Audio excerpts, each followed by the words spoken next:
প্রিয় দর্শক, একটা খুবই গুরুত্বপূর্ণ বিষয় নিয়ে আজকে আপনাদের সাথে কিছু কথা শেয়ার করব। আল্লাহ সুবহানাহু ওয়া তাআলার অপার রহমত, দয়া, ভালোবাসা বান্দার জন্য কত বেশি সেটা আমরা উপলব্ধি করতে পারি যখন আপনার অজান্তেই আল্লাহ সুবহানাহু ওয়া তাআলা আপনার বিষয়গুলো ঠিক করে দেন। আল্লাহ সুবহানাহু ওয়া তাআলা আমরা টেরও পাই না, অথচ তিনি আমাদের প্রতি দয়া করতে থাকেন, আমাদেরকে রিজিক দিতে থাকেন, বিপদ থেকে উদ্ধার করতে থাকেন, আরোগ্য দান করতে থাকেন, ইত্যাদি নানা বিষয়। সুবহানাল্লাহ। আমরা আল কোরআনে দেখি আল্লাহ সুবহানাহু ওয়া তাআলা সূরাতুন নামলের ৬২ নম্বর আয়াত, আম্মা ইউজিবুল মুত্তাররা ইযা দাআ। মুত্তার ব্যক্তি, মজবুর ব্যক্তি যখন আল্লাহকে ডাকতে থাকে তখন কে তাকে তার ডাকে সাড়া দেয়, তাকে উদ্ধার করেন, তার থেকে যে কোনো বালা মুসিবত উঠিয়ে নেন আল্লাহ সুবহানাহু ওয়া তাআলা, কোনো সন্দেহ নেই। সূরাতুন নাহলের ৫৩ নম্বর আয়াতে আল্লাহ সুবহানাহু ওয়া তাআলা বলেন, তুম্মা ইযা মাসসাকুমুদ দুররু ফাইলাইহি তাজআরুন।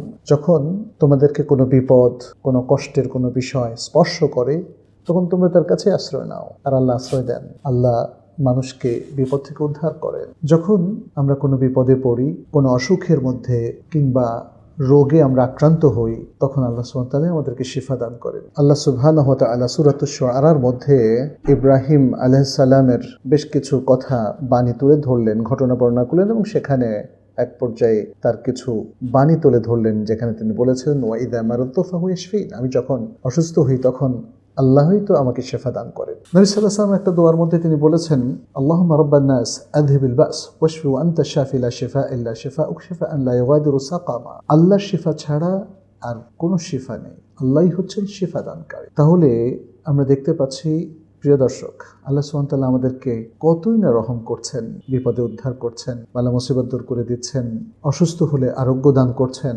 এবং যখন আমরা হতাশার সাগরে নিমজ্জিত হই, যখন আমরা ভেবে কুল পাই না যে কিভাবে কি করব, যদি আমরা ঈমান আর তাকওয়ার উপর থাকি আর আল্লাহর উপর তাওয়াক্কুল করি, তাহলে আল্লাহই তো আমাদের জন্য একটা পথ খুলে দেন। আল্লাহ সুবহানাহু ওয়া তাআলা বলছেন, ওয়া মান ইয়াত্তাকিল্লাহা ইয়াজআল লাহু মাখরাজা ওয়া ইয়ারযুকহু মিন হাইথু লা ইয়াহতাসিব। আর যে আল্লাহর তাকওয়া অবলম্বন করে, আল্লাহ তার জন্য একটা পথ, একটা উপায় ওপেন করে দেন, উন্মুক্ত করে দেন, এবং তাকে এমন জায়গা থেকে রিজিক দেন যা সে ভাবতেও পারে। প্রিয় দর্শক, আমরা যারা আল্লাহর ইবাদত করি, আল্লাহর প্রতি তাওয়াক্কুল রাখি, আল্লাহর কাছে হাত তুলে প্রাণ ভরে দোয়া করি, আমার মনে হয় আমাদের অনেক সময় এমন গিয়েছে ভাবতেও পারিনি এমন জায়গা থেকে আল্লাহর রহমত চলে এসেছে, বারাকা চলে এসেছে, রিজিক চলে এসেছে।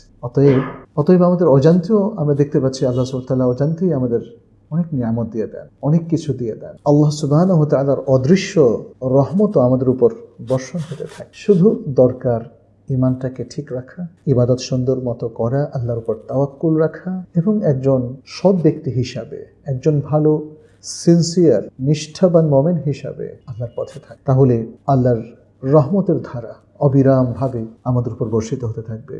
প্রিয় দর্শক, আল্লাহর রহমত থেকে কখনো নিরাশ হবে। আল্লাহ তার কাছে চাওয়া ছাড়াই তিনি আমাদেরকে অসংখ্য নিয়ামত দিয়েছেন। আমাদের দেহের মধ্যে দেখেন আল্লাহর কত নিয়ামত। একটা হার্ট সুন্দর মতো কাজ করে, কিডনিগুলো কাজ করে, ফুসফুসটা কি সুন্দর কাজ করে, আমরা দাঁত, জিহ্বা, ঠোঁট এগুলো দিয়ে আমরা কত বেনিফিট পাই।